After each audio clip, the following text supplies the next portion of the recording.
Wait. Right? Is it recording? Yes. Okay. I think It is so. recording. Okay, it's recording now. Okay. All right, good.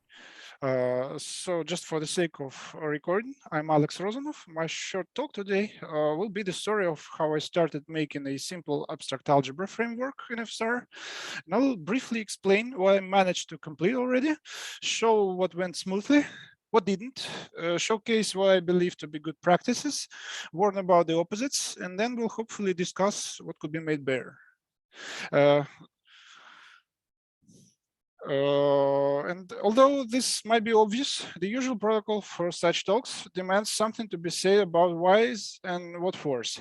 Precisely why would we need abstract algebra in FStar and what would we probably need it for? And the short answer is abstract algebra is the way of using the same name to have plenty of different problems to address in FStar. And we're probably going to address many different problems. Like we always would love to address problems about matrices, polynomials, vectors in the same way, as long as only the standard properties of these objects are concerned, and we do not want to repeat our proofs about different kinds of objects, as long as the proofs are actually the same proof. Well, quotes of the past aside, though most of what I'm going to discuss is very basic stuff, just for sure, I put the most basic definitions on slides. For those who are not on the same page and watching this on YouTube, they'll probably just pause the video and Google that. Here I put the definitions that are relevant to equivalence relations, and we will work a lot with custom equivalence relations. So what is not usually listed in common algebra textbooks is the congruence. Like whenever we define a custom single operation set, single operation algebraic structure, we somehow assume that we know how to compare two objects, and we automatically assume that there is some notion of equivalence if we're working with object representations rather than objects themselves. Like in algebra textbooks, we usually work with objects and do not quite pay attention to representations. We cannot afford that if we are writing a computer program. We will always work with representations, and that will be especially obvious if we consider, for example, fractions. And we all understand that 2/4 is the same fraction as 1/2, 1/2. But the representations, at least for a star program, are not the same. And if we define fractions in straightforward way, like a record or an inductive definition, the two fractions will not be the same until we define some kind of equivalence relation that will demand reflexivity, symmetry, and transitivity proven. But as soon as we define that, we can speak of custom equivalence, and then every operation that will take a fraction will also require congruence. That is the operation over equivalent objects will yield equivalent results.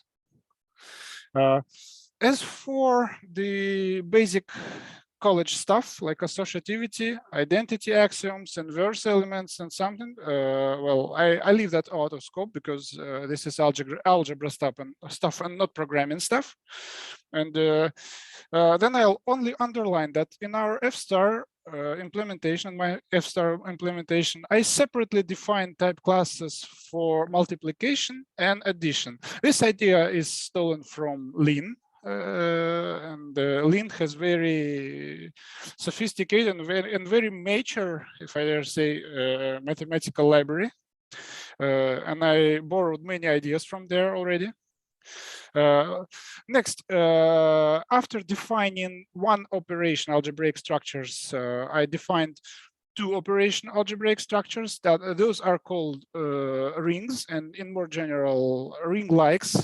These are rings, domains, Q fields, and finally fields.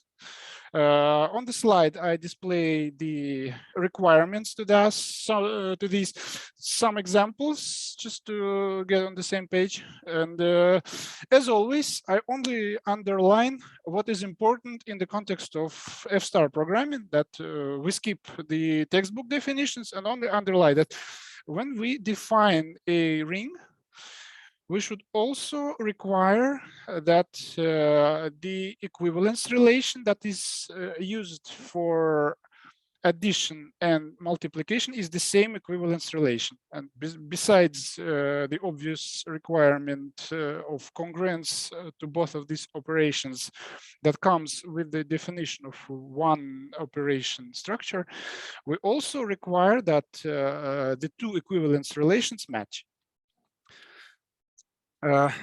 Here is just a very messy picture of how things are done in Lean. And even though the picture looks like total mess, it actually provides a very good roadmap for implementing abstract algebra stuff. See some message. Oh, that's late. And this picture, I just used it as a roadmap to implement the most basic of algebraic structures in my library. At least when I started learning F-star, I didn't yet Alex, know. can I ask a question? Sure. Can you go back to the picture? Sure. Is the stuff in red already implemented? Yes. It's already implemented? Okay. Yes. I slowly, this encroaching red pencil is my marker for what I have already done. So I'm slowly progressing to the notion of field. I currently already defined the notion of field, but I didn't mark it red yet because field also goes with a lot of auxiliary lemmas, lemmata, that are very useful and that are really what the fields are needed for. Like things that go with the notion of multiplicative inverses are really the things we declare fields for. And the lemmata for multiplicative inverses are not ready yet. So this picture is a bit out of date. Initially, I didn't know of type classes back when I started learning F-star. And more importantly, back when I started learning, type classes in F-star were not yet ready for complex stuff like this picture before. Namely, the projectors that are used to access type class fields were globally unique, and I couldn't declare two type classes with the members whose names are the same. This was fixed only recently by adding this special attribute to the members of type classes that led to the members becoming, well, somewhat private. I don't know how to put this, but once we introduced the no method attribute, I could get started with type classes, but historically the first approach was record based, and now we finally ready to dive into F-star. Is the picture clear enough?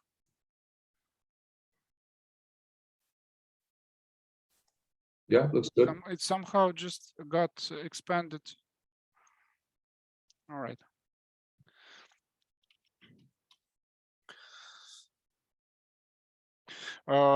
So here is the first version of my algebra system. It starts with plenty of basic definitions, and actually the slide this slide contains very simplified version of this. We start with notions of binary operation, unary operation, binary relation.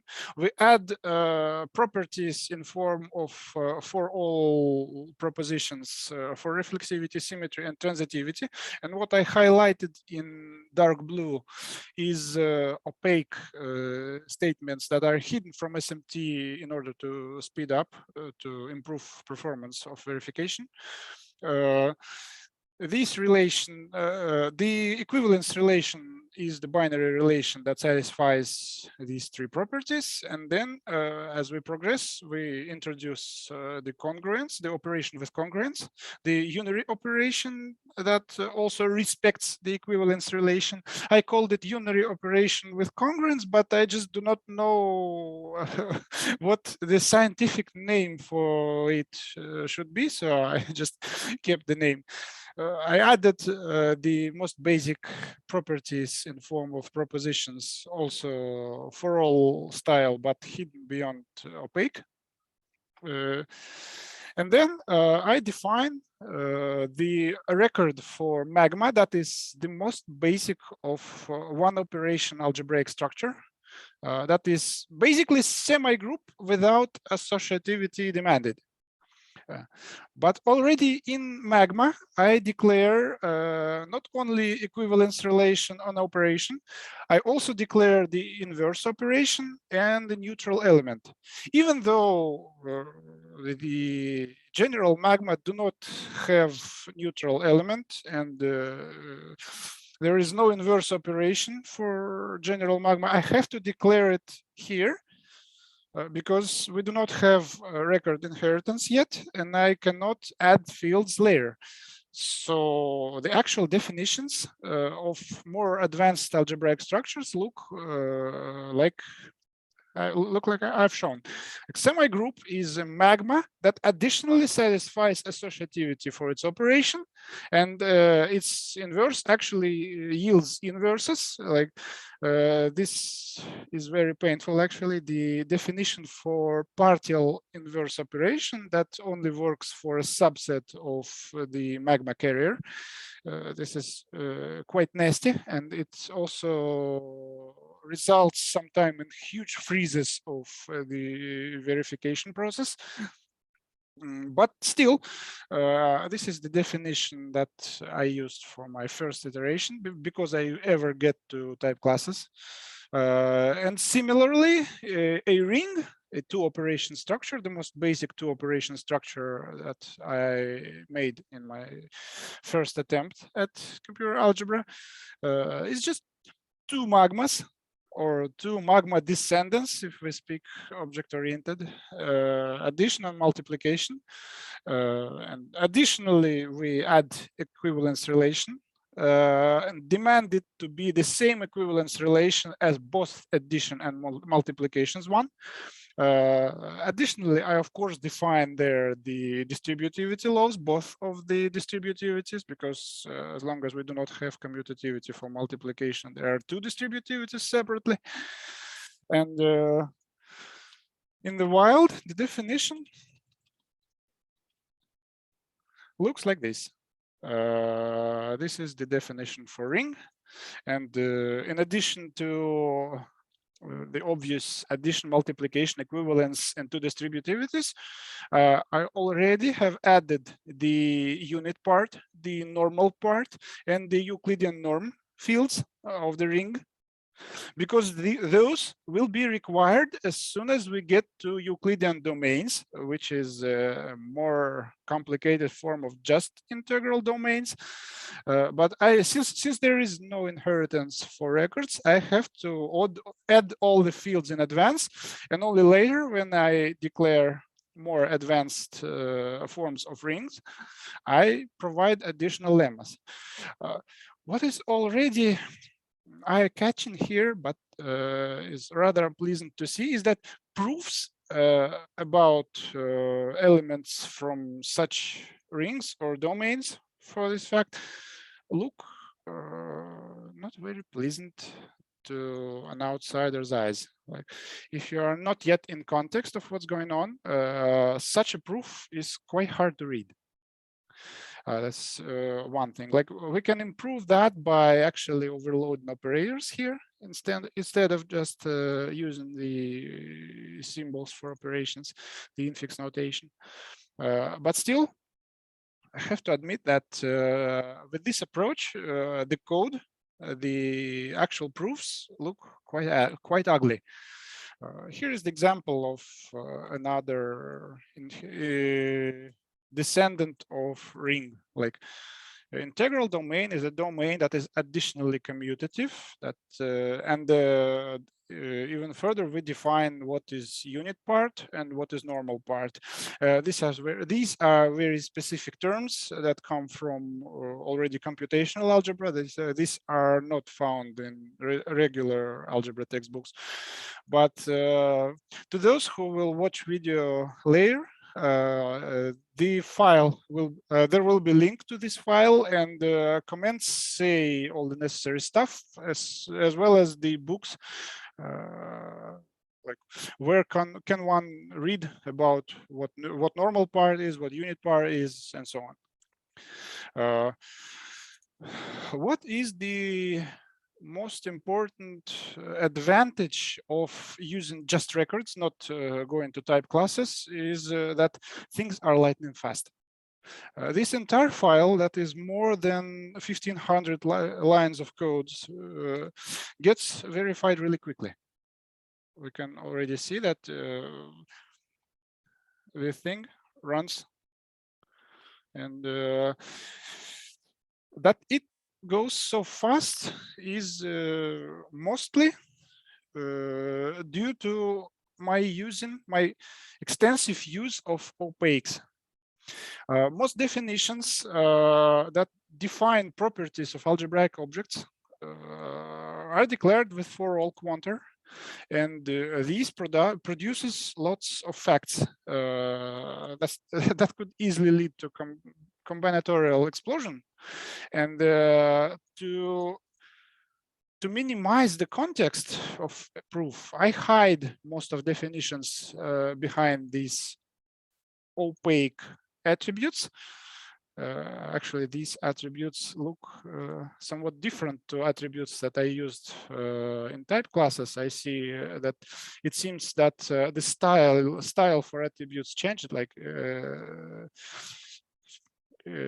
first they used strings for this, and now I see they switched to regular symbols, because I remember that no method attribute is not a string.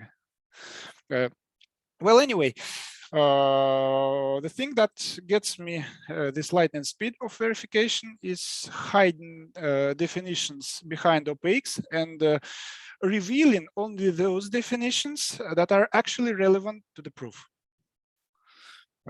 What is bad about this is that most proofs are verbose. Like a lot of things need to be done manually. Like we manually apply transitivity lemmas. We manually ensure that the neutral element is unique each time that fact is relevant in the proof, and so on. But the trade-off is speed, because the type class implementation that will be switching shortly, I'll be showing shortly, is way slower than this. And just to demonstrate, this is how typical proof. This is how typical proof looks like. It's fully manual. There are no tactics involved.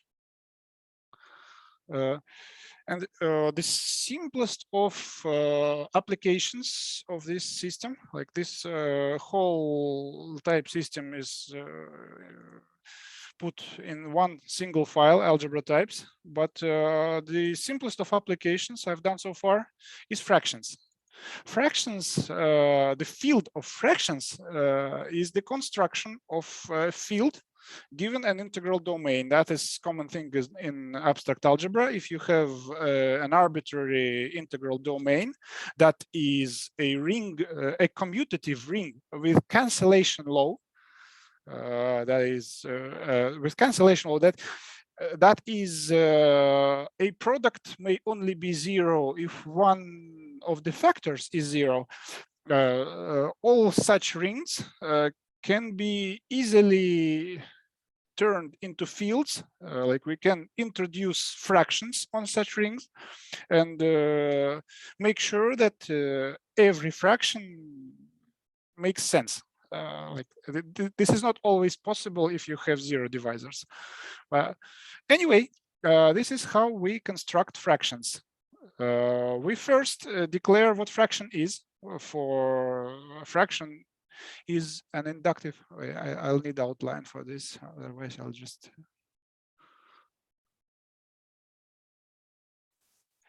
Otherwise, I'll just not find the right thing to show. We define fraction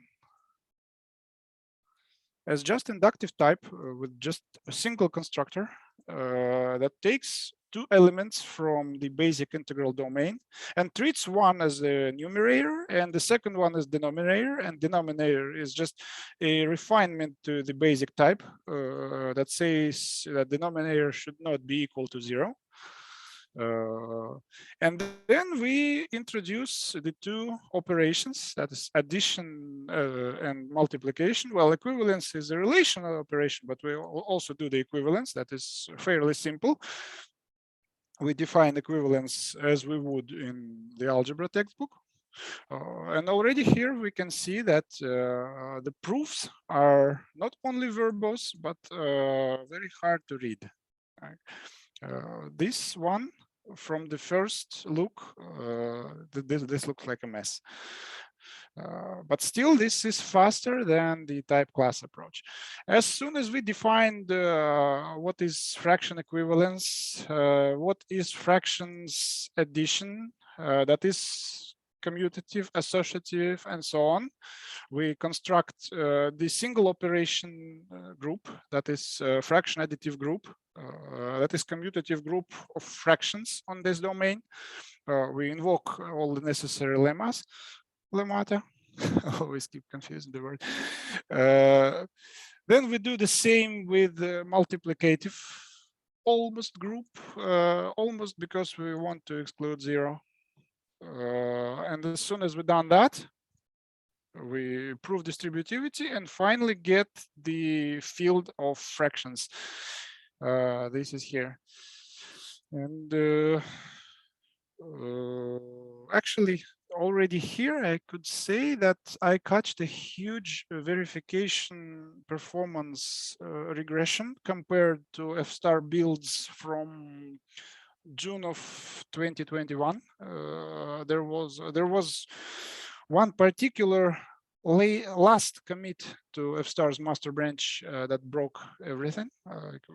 Before that commit, this definition was accepted in a matter of milliseconds, like maybe half second at best. And after that commit, this thing frozen for, let me see, 2 or 3 minutes, because I went to kitchen, made coffee, and when I got back, I accidentally noticed that F-star was not broken and not frozen, but in fact it admitted the definition, but only done so in a matter of several minutes instead of a matter of several milliseconds as it usually did. First I thought that something broke essentially, or I did some changes in my code, but it turned out it's just a regression in F-star. If that is important, I'll probably just produce the minimal sample that reproduces the regression, and we'll probably somehow get it, I don't know, fixed, if that is a thing to be fixed. Yeah, definitely. Please share. Will do. In a similar way, but with considerable more difficulty, I made the same stuff about polynomials. But Alex, I have a question. So, but you still have this R limit 1 on this definition. So does it mean that it's not going through anymore, or somehow the restart solver on the next line is helping? Sorry? So you said that this definition broke. Currently, I fixed it. I changed some of invocations. Like so it's just that there were some additional lines I used, like let. There was something like let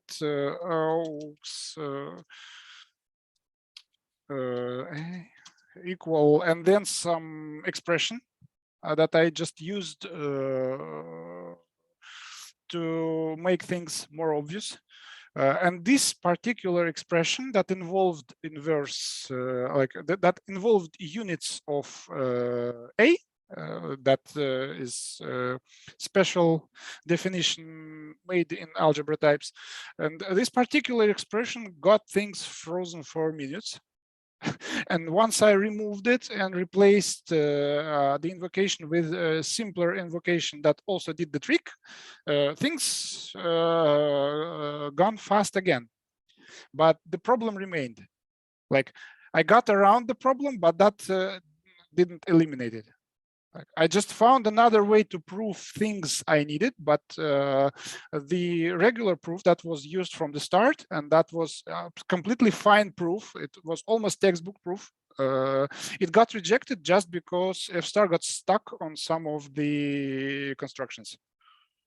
At some point, it just failed to work with the type refinements. There was a very particularly nasty type refinement on units because I had the here I have the abstract carrier type A. That is the type for all elements of the integral domain. And there is subtype. I'll just write it here. This will not work, but this will give you the idea, like type units of a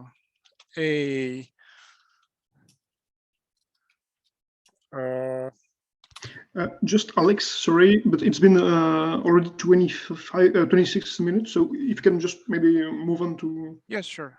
Yeah, thanks. All right. Sorry, it seems that we're short on time. Okay.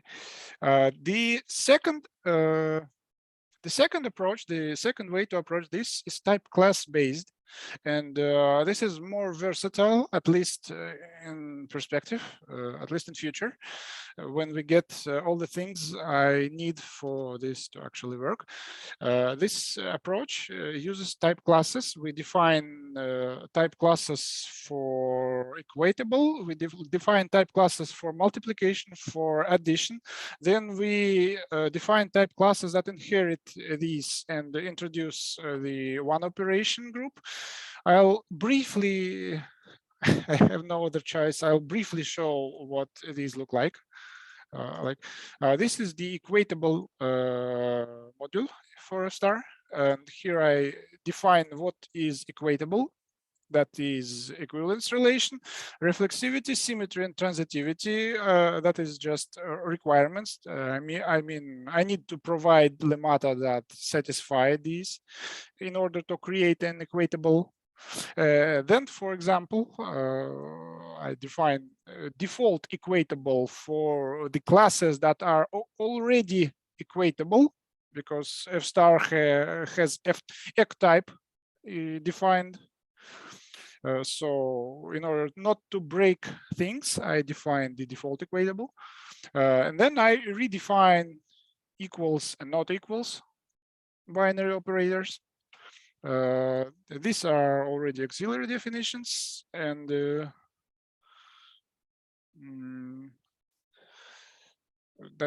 there's not much to show in this file. So I'll just switch to the next file. The next file is grouplikes.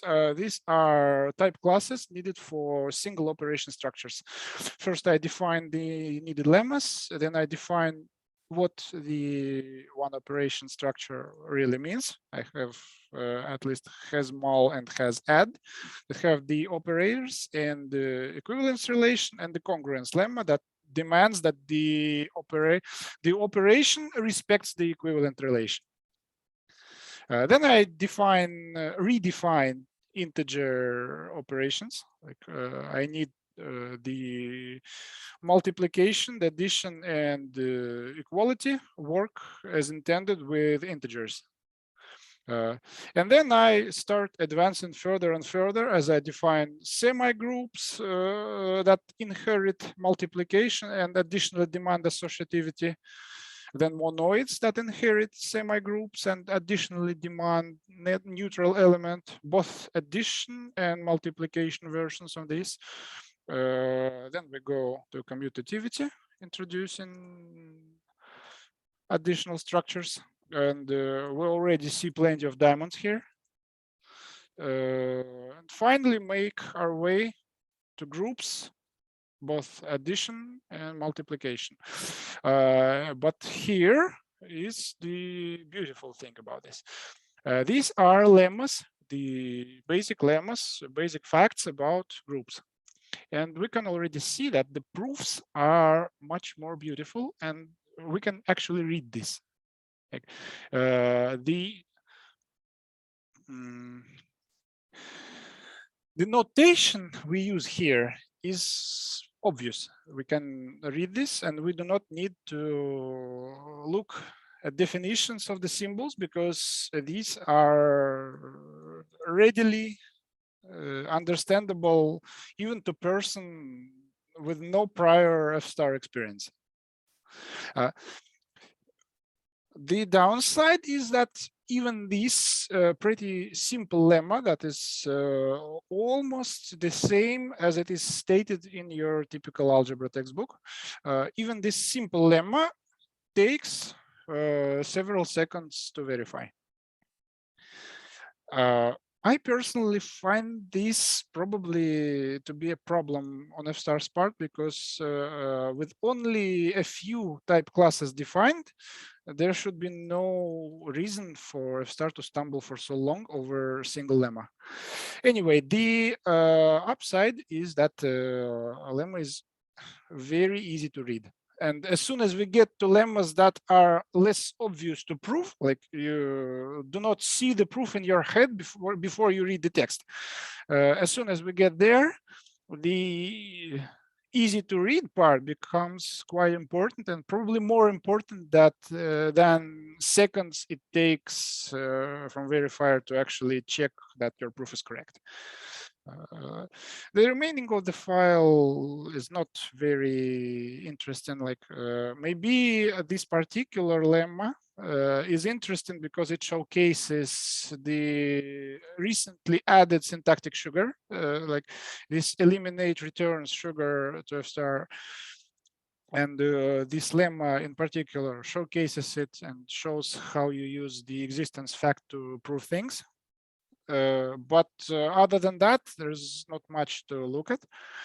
And yes, the last one. Sorry to interrupt you again, but yeah, would be great if you could conclude because we not have time for questions. Okay. So yeah. Thanks. Okay. Then we will skip the part with demonstration, like the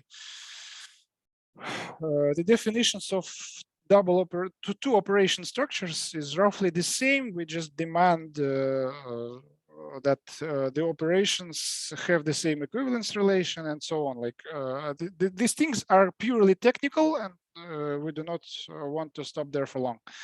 So far, I implemented the field of fractions in the first approach, like with records, not type classes. I implemented polynomials. I separately implemented matrices, and the square matrices in particular form a ring. And the part that I extracted and made it not dependent on my specific types. I already committed it to F-star. It is already in F-star's ulib. You can see it in fstar.matrix module. And some of the proofs there are quite spectacular. For example, associativity proof takes several pages. And as for practices and advices that I can give from my experience so far, I put a lot of text on the screen, but if to put it very shortly, first, I would advise keeping the context as clean as possible, as each for all call brings you a lot of facts, and that increases the proof time. I had a very spectacular demo on that, but we are short on time to actually show this. But anyway, I also encourage use of OPEX, even though I have been told that using OPEX is not a usual style in F-star. Like it is really rare to actually see OPEX in F-star code. I searched already the F-star repository. I also should mention that keeping the assertions on, even if they do nothing, like you usually do assertions if you need to invoke some SMT pattern, but keeping the assertions just for the sake of reading the code later, that might really pay if you forget how you thought, or what was your train of thought when you made the proof. Next, but that is purely to algebraists proving their stuff. The calculational proofs are a must. You absolutely need to know how to do calculational proofs if you are going to work with algebra. Next, some additional tools will not hurt, especially in the absence of tactics, which is especially a big point, because mostly I'm interested in getting to know how to work with tactics on custom equivalence relations. That's my biggest question today. Next, what didn't go very good? I think I'll also skip most of what this slide says. There are quite points to be aware of. Like sometimes the current style of F-star formatting, like we put all lets on the same indentation, even though we should put them like it is shown to the right. And what often goes wrong, and what really stops me from going further is the following. First, F-star offers no inheritance. Not for records and neither for type classes. Like the type classes only emulate inheritance and emulate them poorly, if I speak honestly. Next, I'd really love to have some form of operator overload, and I mean more advanced form than just operators provided with type classes in mind.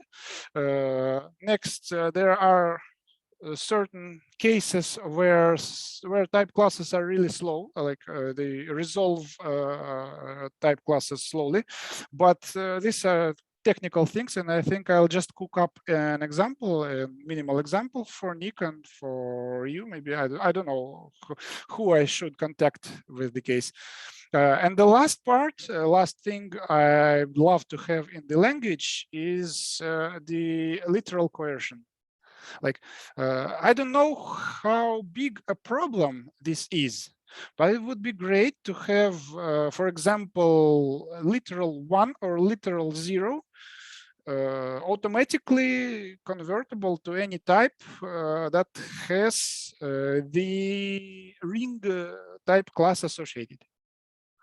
Like, yeah, so again, Alex, sorry, but we'll have to finish here, I think, because yeah, otherwise we won't have time to discuss the thing. That would be a shame. So yeah, but thank for you. Yes, yes. That is probably all then, because the rest is what I want to do and what I'm looking forward to do and what is my plan for okay. this. But I think we can skip that. The slides. Okay. Well, thank you very much for Yeah, sorry, but yeah, it's almost 40 minutes already, so it's quite a lot. So thank you, and so do anyone have some questions then? So you can just speak up directly, I think, or okay. So maybe someone wants to talk. I don't know. You can raise your hand on the application or just talk.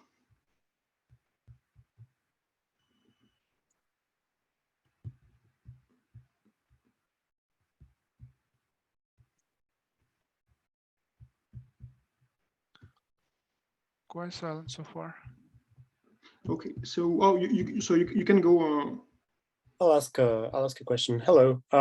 Greetings. So I was wondering about the inverse operation. I think you said that was problematic, where you had to specify that it only applies when the argument is like non-zero. Yes. So have you tried Not the approach? more general than that, but I can show you. Okay. If we have time for that, for this, I can demonstrate quite quickly in I just think definition. you should just keep So your answer quick so that people can ask question, and then you can speak Okay. both of Okay. you later. I'm sorry. I'm sorry Yeah. for No, interruption. no, the question is just, have you tried the approach where you totalize it, where you say this is well defined on every element, but then for the lemmas where you need like that additional assumption for soundness, you add that kind of later?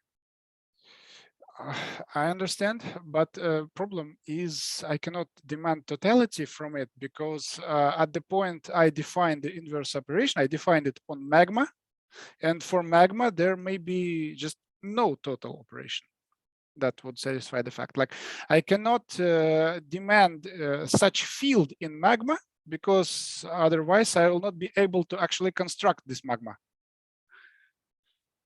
Like when I construct the magma, I should provide all fields. And if I demand totality from the field, that is the operation that takes two elements from magma and returns something, or for instance, one operand, I mean inverse is a unary operation, that takes an element and always returns an element, I cannot do that. Like for some magmas, there are no inverse operation that is total.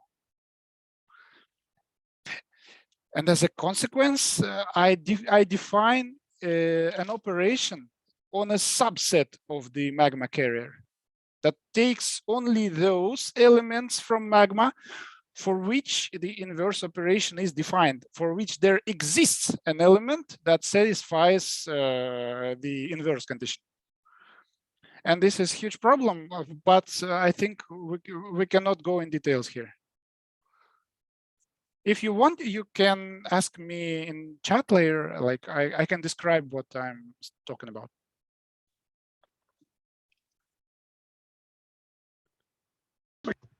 Thanks for the question. Is there anyone? Yes. I wondered about the inverse operation. So in your formalization, the inverse is total. So it means it is computable. And so in mathematics, it's the inverse law is usually something like there exists an inverse. Yes, unfortunately. And so can't you have problems if, for example, we could imagine that the inverse is not computable, or maybe it is hard to compute? For example, if you formalize the field of invertible matrices, it's not a field, it's a group, whatever. I mean, do you, so you have to implement Gaussian elimination. So did you think to change this inverse definition? Well, first of all, everything is subject to change at this level. I'm only preparing a prototype at which I think and I consider what is wrong and what is good about what is currently written. Like the units, the current definition of units is just a subset of the carrier that satisfies the property that it is unit. Here we just basically say that a unit is such an element for which there exists an inverse. Nothing more and nothing less. And this is a proposition, like exists is not a Boolean. Like this is not a computable fact, like this is only the existence fact. And whenever I work with this and I define the inverse operation, the total inverse operation, it only can be defined on a refinement of the carrier, like a subset that each element of this subset satisfies the unit condition. This current definition, this is ugly, I know. I do not like whatever is going on with the units of rings in my current algebra framework. I'd love to have this changed to something more appropriate. I just do not know how to do that properly just yet. Like if you have suggestions on how should I re-implement this, I'm happy to hear it. Well, I think it's not an easy problem because I think is in other proof assistance, it's easier to handle exists. And here in FSTAR, there is a clear difference between what you compute and what exists. So maybe it is done in Lean, but it's easier to do in Lean than in FSTAR. So it's not clear what is the best solution here, I guess. This is partly the reason why this is still the way this is, because I do not know how to do it better. Like any suggestion, I'll consider it. I'll happily discuss it if you have time. Like contact me. I'd love to hear your thoughts on the matter. Like I am still confused as to how to do this better than it is currently done.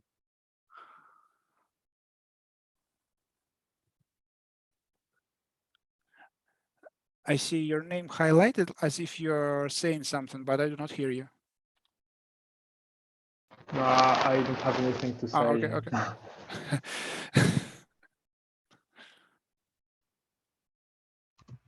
Okay, so maybe we have another question.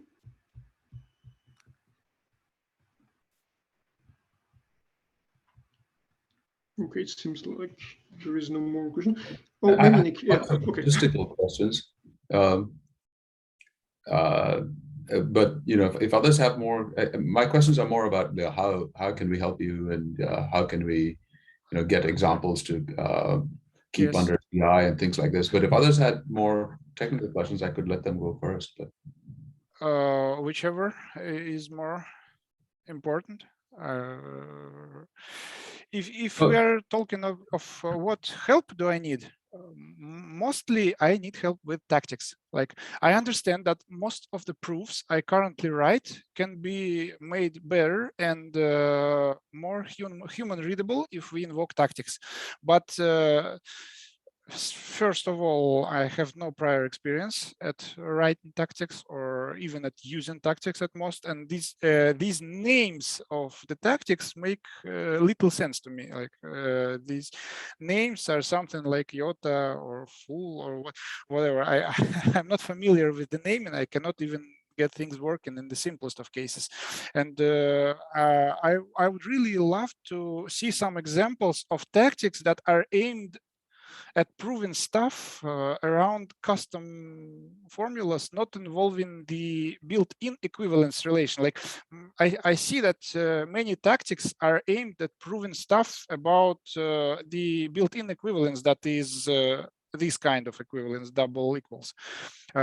But in abstract algebra, I'll need stuff about custom equivalence that is just a regular equivalence relation, that is just a regular symbol. And I'd love to have an idea, at least how to automate that. Like, how do I write a tactic that would prove formula about custom equivalence? This is my most important question so far. Okay. Yeah, we should discuss among the organizers. It's maybe at some future edition of this seminar, we could have a little tactic tutorial or something like that. That would be great. But I wonder, if there's ways in which you can,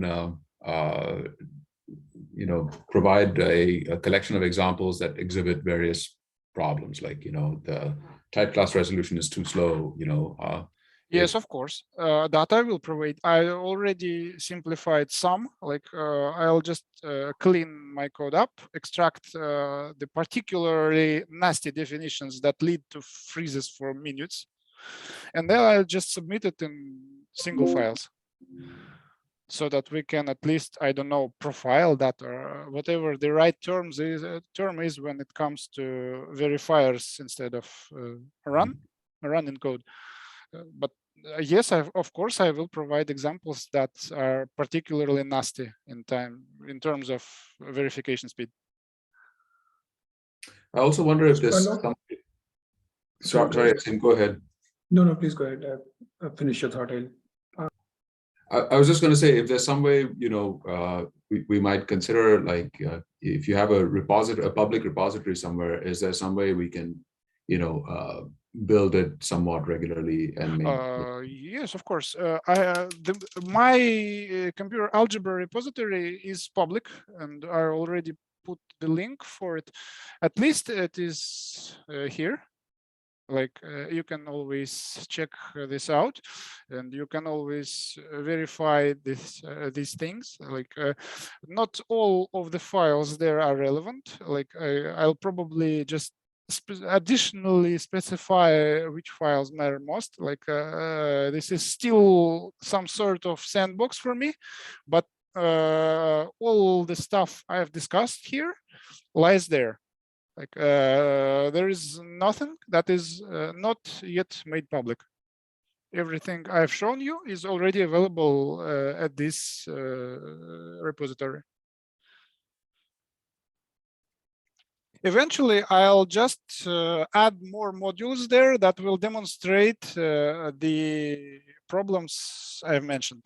Like for freezes, I'll just create another module that will be self-contained with no external dependencies, and you'll just run that module and profile it or debug it, or I don't know the right term.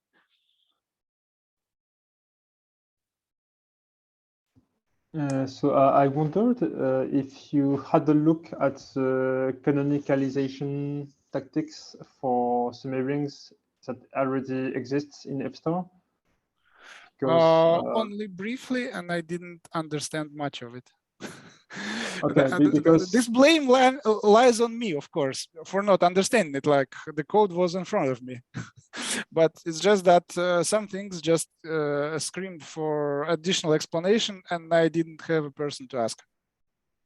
Okay, because so they do proofs on equal in App Store. But they can do a lot of proofs automatically. For example, I saw the proofs on double negation. I think this one would be done automatically, of course, by the tactic. Yeah, that is fair, yes. But still, what interests me the most is the roadmap of implementing some tactic that would prove some fact, like some formula in abstract ring. I mean, the formula is something with equivalence relation from this ring, but not equals that is built in an F star. And I'd really love to have a tutorial that would help me build my own tactics. Like most of what I'm currently writing in my algebra stuff should probably be done with tactics and later invoked in assert by. And even though I understand that, I currently just cannot write this because I have plenty of questions and nobody to ask them.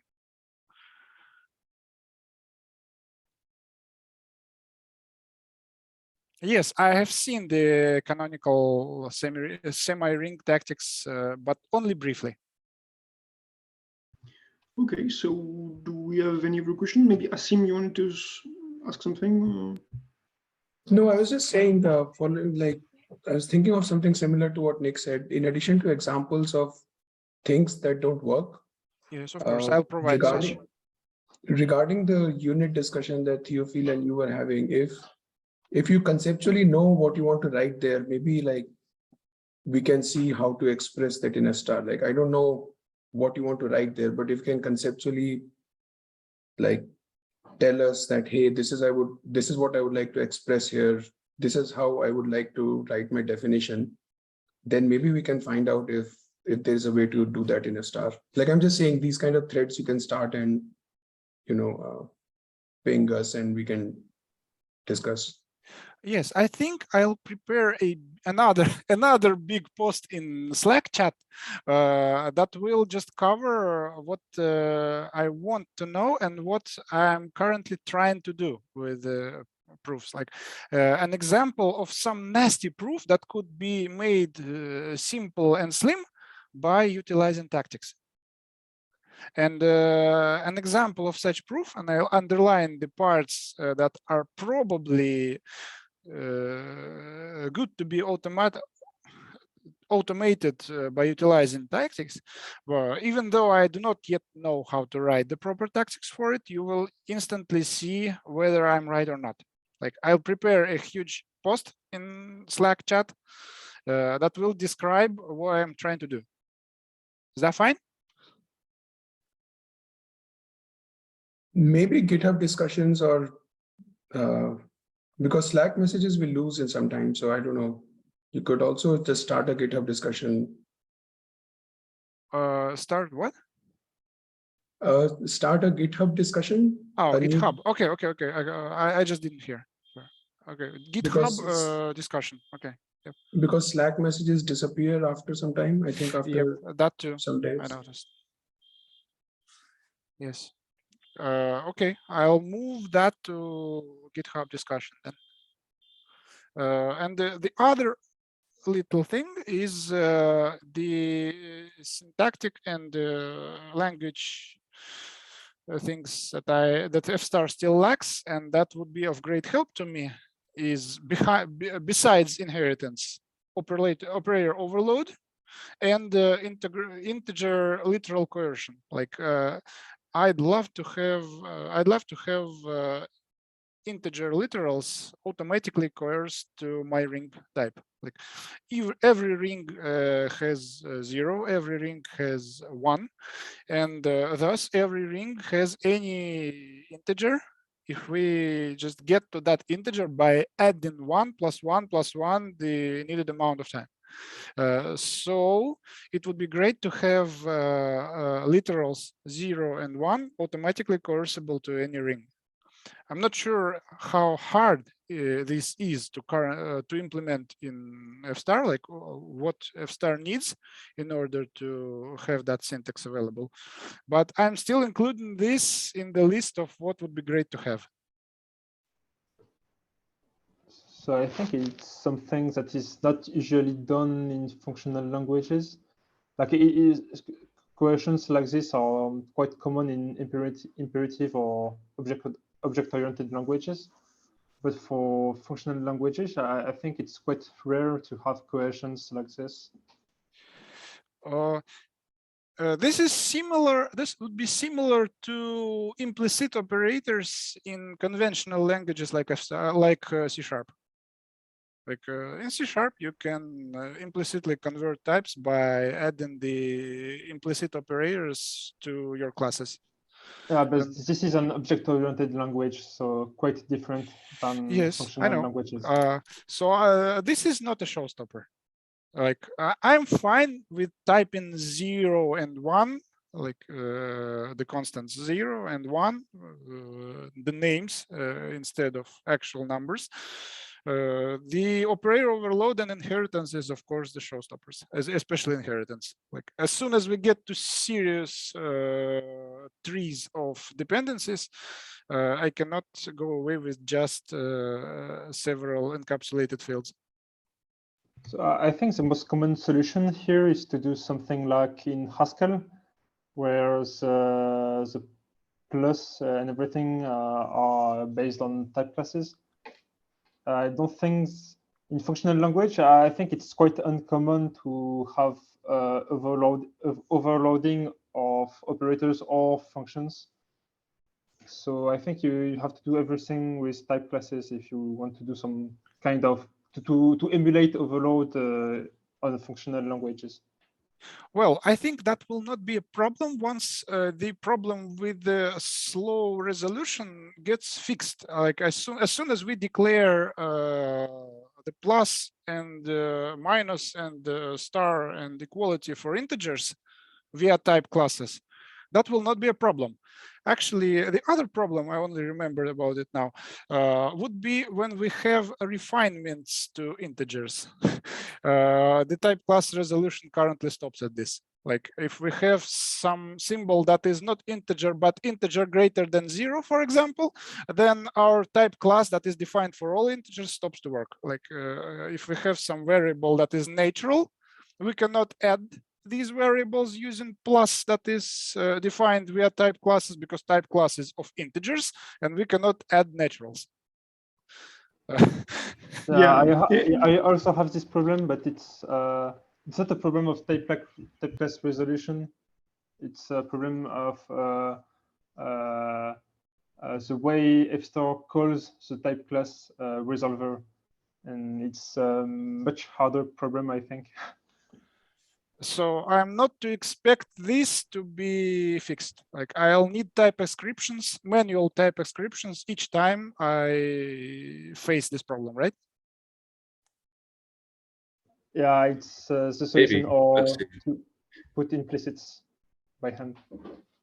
Yeah, we might be able to solve it. We do solve this kind of refinement subtyping constraint in the presence of, you know, in other situations. So we might be able to solve it for type classes too, but we're over time, and we should wrap up. Okay, But, yes, fair. Yeah. I'm sorry. It is probably due to my poor English. Like I'm usually and often lost constructing my next sentence, and this takes time. I understand. Yeah, well, that's fine. Don't worry. Well, thank you again for presenting today, and thank you everyone for coming. And again, if you have some ideas about things to present, send us an email. Would be happy. Yeah. So bye. Okay. Thanks, Alex. Bye. Thank you all. thank you, Alex. Thank you.